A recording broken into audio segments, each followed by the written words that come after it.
in the heart of a remote African savanna, where the golden grass stretched as far as the eye could see, and the wind whispered stories of survival and silence. There lived a lioness named Luma. She wasn't the biggest of her pride, nor the most aggressive, but what set her apart was her heart. A lioness whose instincts were as fierce as her compassion. Luma had lost her cubs to poachers just weeks before the rains returned.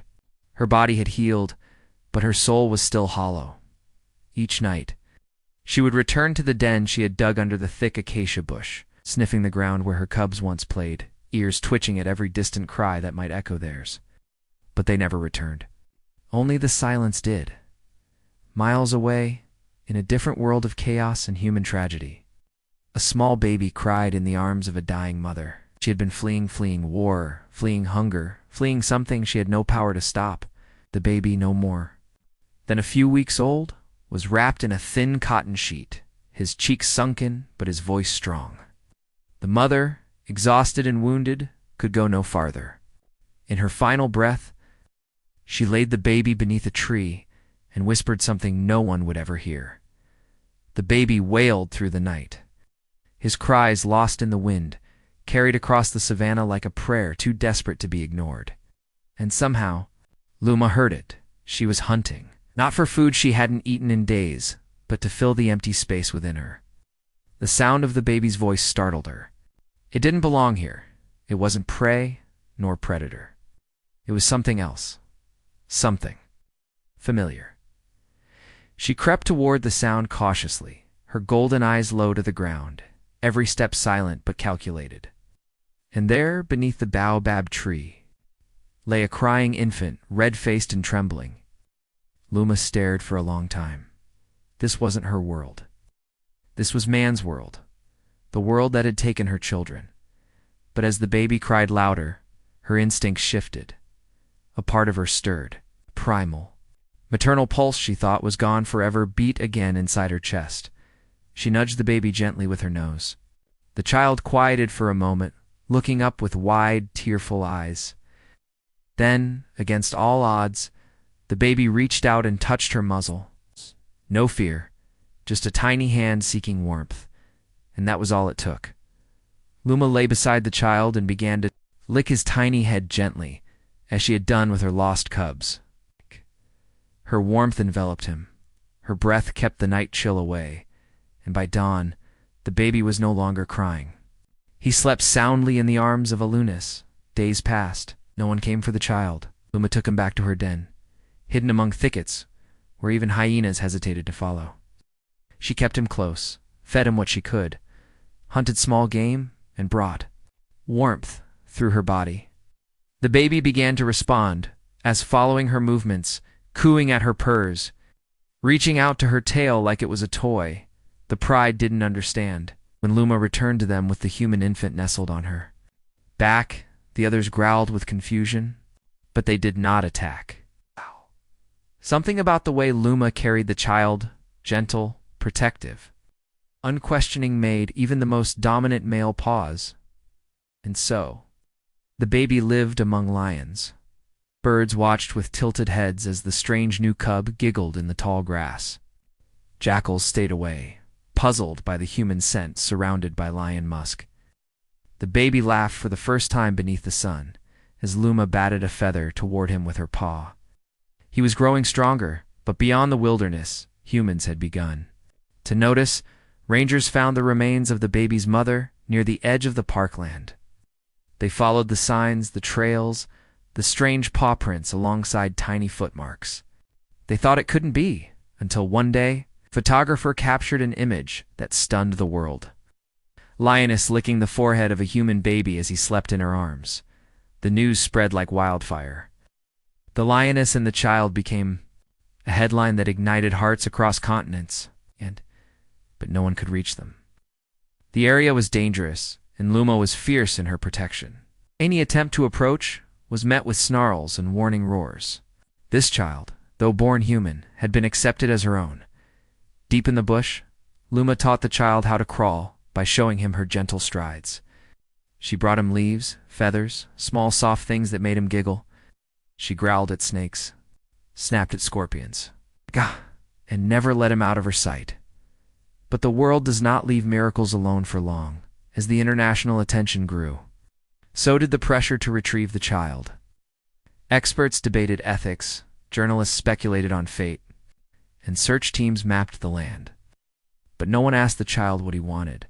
No one considered that, perhaps, he was exactly where he was meant to be. Until one night, as a helicopter hovered too low above the trees, its loud roar shaking the earth, Luma let out a cry no one had ever heard from her before. A sound of fear, not for herself, but for her cub. She clutched the baby to her chest, her eyes scanning the dark sky. The baby screamed, terrified by the noise. It was the first time he had cried in weeks. And just like that, the bond they had built began to tremble. Under the weight of the outside, the noise faded with the retreating helicopter, but its presence had left a scar. Luma remained motionless for hours, crouched protectively over the baby. Her ears twitched, her breath low, her body tense. The baby whimpered in her warmth, clinging to the only mother he had ever known. The next morning was quiet, but the air had changed. Birds didn't sing, insects moved cautiously. Luma knew the silence was the same quiet that came before danger. Far away, in the ranger's post, the photo of the lioness and child was now displayed on a large board surrounded by maps and radio reports. Experts had arrived, wildlife authorities, child psychologists, military personnel. All had opinions. None had answers. "This is not natural," one said. "It's a miracle," said another. "We have to retrieve the child. He's human. May not survive without her." And so, the plans began. Quiet capture. Drug the lioness. Take the child. Rescue, they called it. But no one truly understood the bond that had formed between them, not created by biology, but by survival, by pain, by need. Back in the bush, Luma decided to move. She didn't understand humans or machines, but she understood threats. With the baby on her back, she left her den and began to travel deeper into the reserve. Far from where rangers dared to go, where thorns thickened and predators prowled. She moved with the elegance of purpose. Her steps were deliberate, her instincts sharpened. The child, now stronger, more aware, clung to her fur. He didn't cry this time. He trusted her, and that trust kept him silent.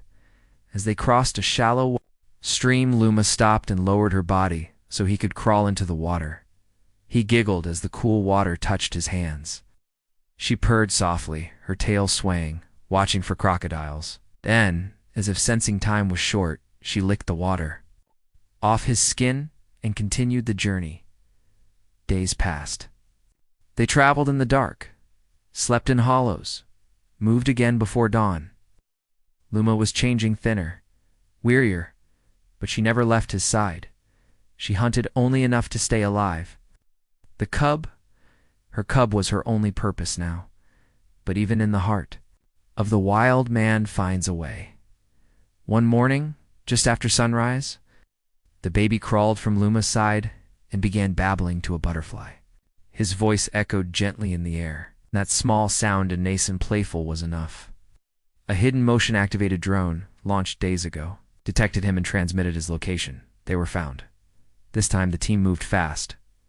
Tranquilizer, rifles, cages, medical units. The rangers were trained, but hesitant. How do you separate a child from the only mother he's ever known? Especially when that mother has claws? As they approached the thicket where Luma and the baby lay resting, a ranger stepped forward, slowly, carefully. He didn't aim his rifle yet. He just watched.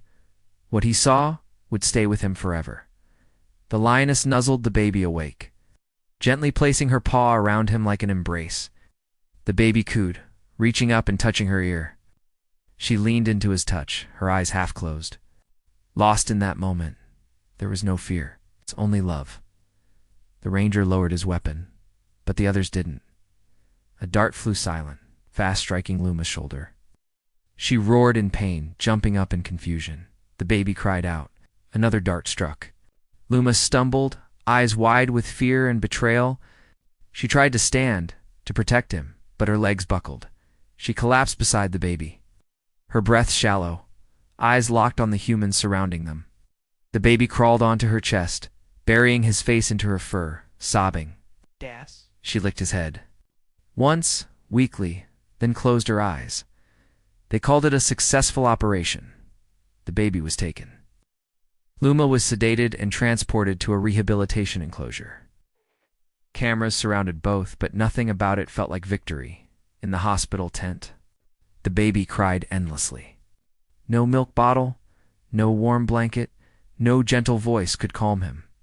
He searched faces, corners, shadows for her, for the golden warmth that had kept him alive. And she was gone. In her enclosure, Luma lay motionless. She refused food.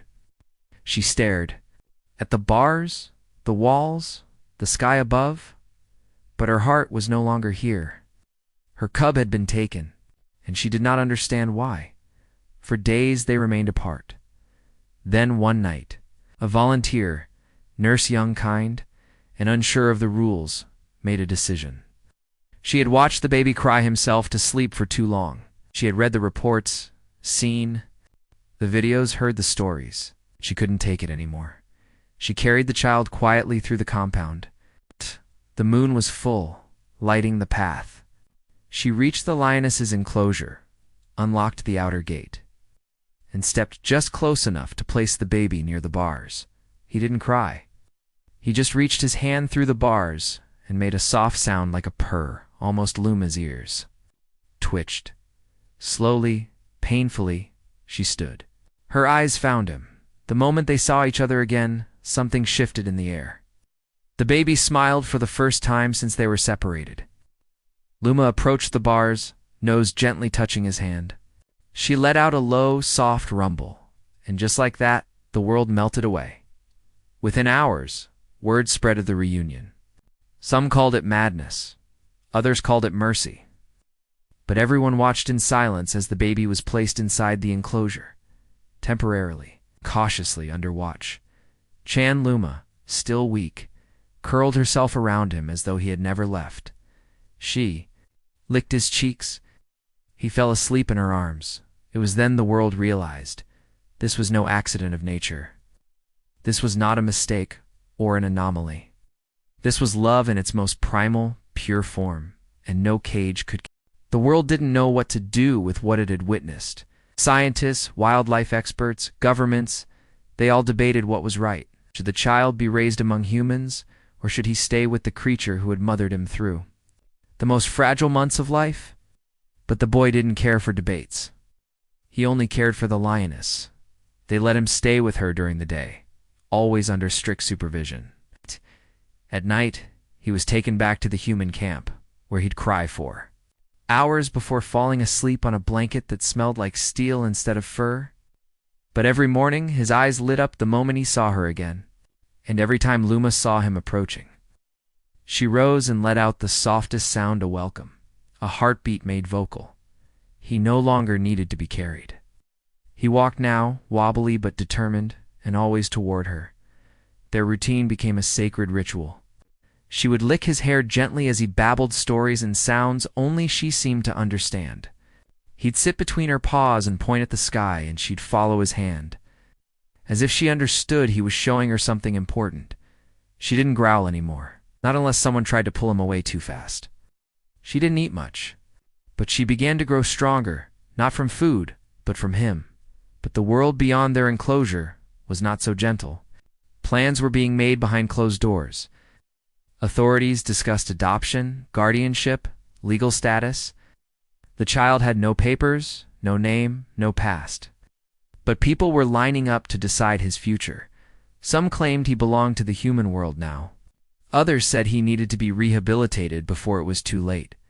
No one asked the lioness. No one asked the child. One day, a woman from the city arrived, dressed in white, with sorrow in her eyes. She had read the reports, seen the photo, and something in her heart had cracked open. She claimed to be a relative of the baby's mother, cousin, distantly connected, but family nonetheless. Her voice was calm but firm. She wanted to take him home. When the boy was brought to meet her, he clung to the arms of the ranger. She smiled gently, offering him a soft toy. He stared at it, then looked over his shoulder at the enclosure where Luma waited. Pacing, uncertain, the woman kneeled and opened her arms. The boy did not move. That night the debate escalated. Some believed it was time, he needed structure, human care, a chance to grow up normal. Others knew normal had already passed him by. He had bonded with a lioness in a way no one could explain. To sever that connection now could destroy them both. In her enclosure, Luma growled low and restless. She sensed something coming. Something. The next morning, the decision was made. The child would be removed in 2 days and taken to the city for evaluation. The lioness would remain in captivity indefinitely. But nature has never bowed to human deadlines. That night, storms swept across the savannah, sudden, wild, unforgiving. Trees bent under the wind, the sky cracked with thunder, and rain fell. Like a curse. In the chaos, a flash flood surged through the reserve, tearing down fences, uprooting posts, drowning paths. In the middle of the night, the child's tent was torn open by the wind. He screamed. The volunteers scrambled to find him, but the water was rising. He stumbled out, soaked and cold, calling the only name he knew in the language of his heart, and Luma heard him. Despite the rising waters and crashing winds, she pushed against the gate of her enclosure, snarling, clawing, forcing her way through. The storm was merciless, but so was her determination. The fence finally gave way, and she burst into the flood, her body low. Eyes scanning for him, she found him standing on a broken tree trunk, trembling, about to fall into the current without hesitation. She leaped, teeth gently clenching the back of his clothing, lifting him into the air just as the water surged over the spot where he'd stood. She turned, wading back against the flood, slipping once, then regaining her grip. Never letting go of him, volunteers watched in disbelief as the lioness emerged from the darkness. The child in her jaws not as prey, but as her cub they followed. Her, as she took shelter under a rock ledge, the baby tucked safely beneath her. There, despite the storm, she curled her body around him, shielding him from wind and rain, her golden fur drenched but warm. When morning came, the storm had passed. The destruction was immense, but the enclosure still stood. People gathered. In silence around the ledge, the boy was asleep in her arms. She stared at the humans with wary eyes, but did not run.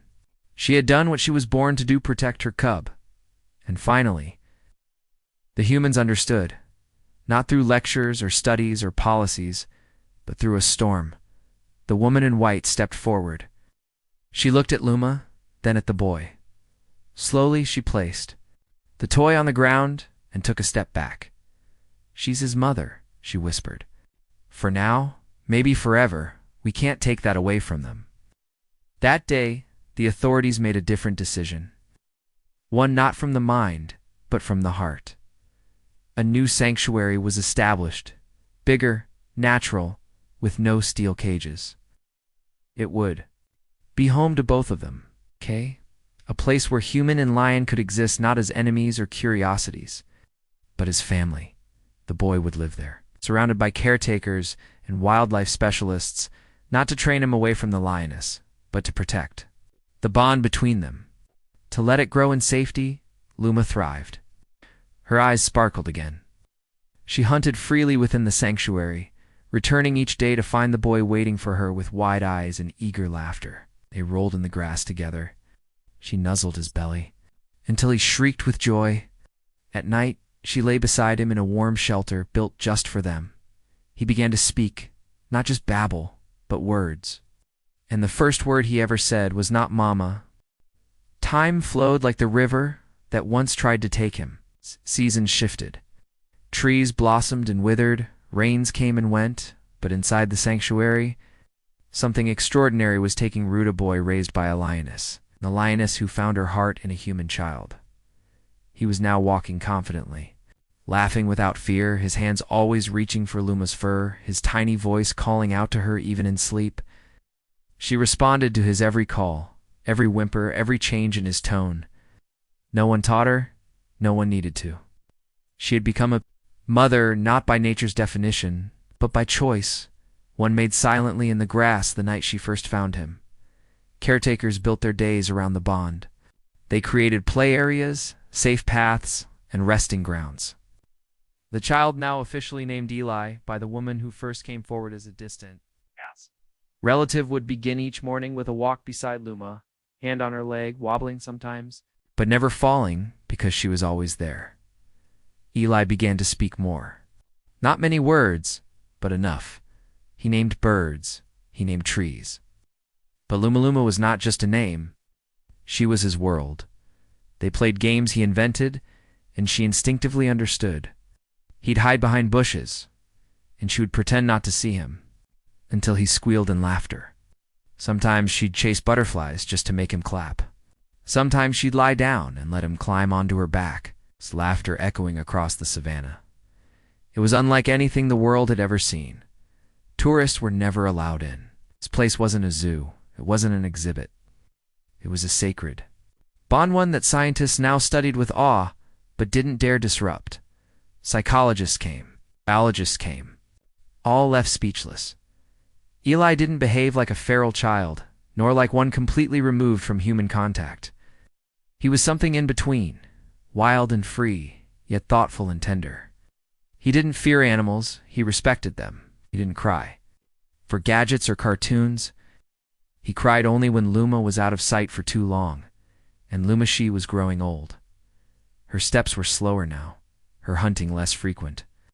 Her once golden coat had begun to fade around her eyes, yet she never showed weakness.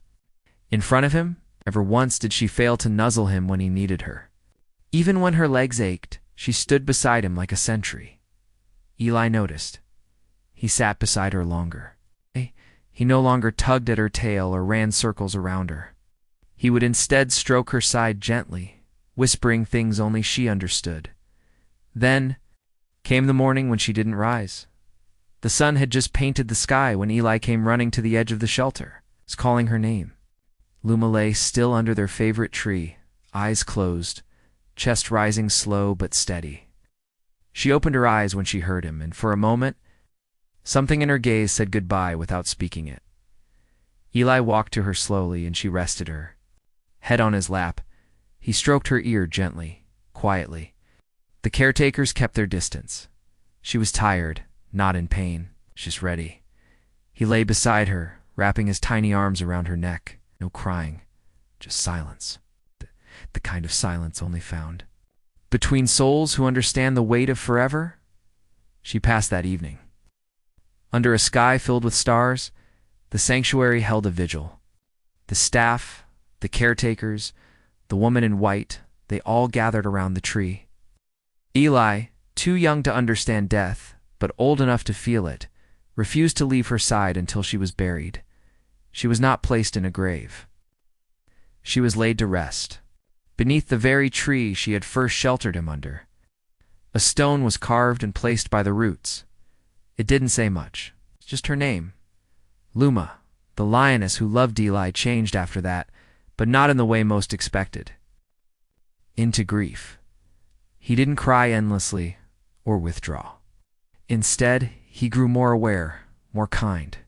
He began helping the younger cubs in the sanctuary. He shared food with injured birds. He'd sit quietly beside older lions who limped from age. He had inherited her spirit. Years passed. The world continued to spin, but the story of the lioness and the child became legend. Books were written. Films attempted to capture it. But nothing could truly translate what had happened under the African sun. That a creature born to hunt chose instead to nurture. And that a child born to flee found home in the arms of a predator. Eli eventually began schooling, slowly re-entering parts of the human world, but he never left the sanctuary for long. He always returned to the tree, he always touched the stone, and he always carried a tuft of golden fur in a small pouch around his neck. When asked once by a journalist why he never feared her, he answered with a smile, "She wasn't a lion, she was my mother." And in that one sentence, the world finally understood. Love has no species. It has no language. It needs no explanation. It simply